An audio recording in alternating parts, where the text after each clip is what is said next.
I was sound asleep and woke up to find my boyfriend raping me. He had his hands around my neck, strangling me. I remember being momentarily shocked because it made no sense and there was no precipitating fight, and also because his face was so contorted. His features actually looked demonic, and I had never seen anything like that before. His eyes were even yellowish instead of brown. I started fighting him, but he was a big guy and I couldn't budge his hands. It didn't take long before I quit fighting and started to lose consciousness. I couldn't believe that my life was going to end so abruptly and at such a young age. I thought, wow, it's all over. I'm going to die now. And suddenly and seamlessly, I was over my body up near the ceiling. I looked down at the young woman on the bed, being killed and raped, and felt sorry for her, but had no emotional connection to her. It was like my body belonged to someone else. I was surprised at how comfortable I was, and how easy it was to die. It all happened within a couple of minutes. I said to myself, I thought that one was supposed to last longer, and headed up in a light cloud. It felt so perfect. I felt like I was going home, and I felt comfortable and joyous with no doubts at all. It was like every cell of my body was happy and light and felt right, and I have never felt so accepted. I started rising rapidly, which was weird because I don't remember seeing any roofs, but I must have been far over my house. I didn't care about my family, friends, beloved pets, or my murderer. I just wanted to float in my light of happiness and go home. Suddenly, I hit an invisible wall, and I felt like I was slammed back into my body. It was horrible. He was still strangling and raping me, grinning, and I couldn't believe they sent me back just to be tortured again. I felt completely bereft and was angry and in despair, finding myself back in my body. Suddenly, he took his hands off my neck and I started gasping for breath and coughing. He had the most surprised look on his face and no longer looked demonic. He sat back on my thighs and his face started turning red and then sort of purple. He started frantically clawing at his own neck like he was pulling invisible hands away, and I remember thinking that an angel must be protecting me and punishing him. Suddenly he lost consciousness and fell forward on me. I shoved him off and scrambled out of bed, still gasping for breath.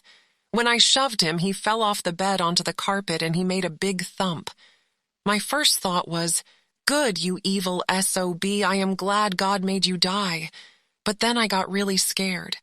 I thought, I have to call the police and the paramedics. Then I thought, they'll think I'm crazy if I tell them I died and God strangled him. No one would believe me. What if he has a broken neck? Would they think that I killed him? What if he haunted my house? What was I going to wear? I know this sounds really stupid, but I was fairly young and I couldn't find my bathrobe in my panic. I was still naked and didn't know if I should call the police before finding my bathrobe or after. I decided that I had to do CPR on him so he didn't die in my house, so I rolled him over and pulled his jaw out to open an airway. As soon as I did that, he took a deep breath and started gasping for breath. His eyes were open and he looked completely terrified. I remember thinking that his eyes were actually going to come out of their sockets because they were bulging out. He grabbed my arm and kept repeating, in a hoarse, raspy voice, "I've been to the other place about 5 to 6 times," and then he lay back down on the floor and passed out. I was feeling nauseous, frightened, and very confused. I must have had a huge adrenaline hangover because I felt sick and exhausted, and my throat and neck hurt terribly. I didn't understand what had happened, and I took my blanket downstairs and lay on the floor with my cats, smoking cigarettes. This was the early 80s and everyone smoked, and trying to figure it all out. I couldn't believe that I died.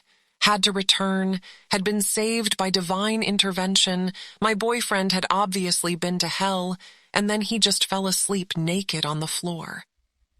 It took me years to process it, and I still remember how scared, sad, and awed I felt that night. I was also amazed at how stupid and evil my boyfriend was. This was the second time he had presumably been to hell and had never changed his path or bad behavior. He once told me, after many drinks, that he had died and seen hell after being dead for almost 30 minutes. He let his friend inject him with drugs and had died. His friends did CPR for 30 minutes and he suddenly came back to life with no drug after effects. What he said was that he went into the light and was sort of in a space with a wonderful presence full of light and love, but he was aware of a shadow lurking in the corner, although there was no corner, of course. The light expressed infinite love and acceptance, but said he had to measure out how much good and evil he had done in his life. He said his life was sort of a liquid light that was poured into a beautiful vessel of some sort on a scale. The scale measured his good versus bad actions on Earth. It obviously tipped toward bad because the beautiful being told him that although he always loved him, he had to go with the dark shadow. Then the dark shadow grew huge and covered him, making him terrified. He screamed, "I'm young, I'll change," and begged to go back. Suddenly he was back in his body, and his friends were doing CPR on him. My first question was, "Well, did you change?" He said no.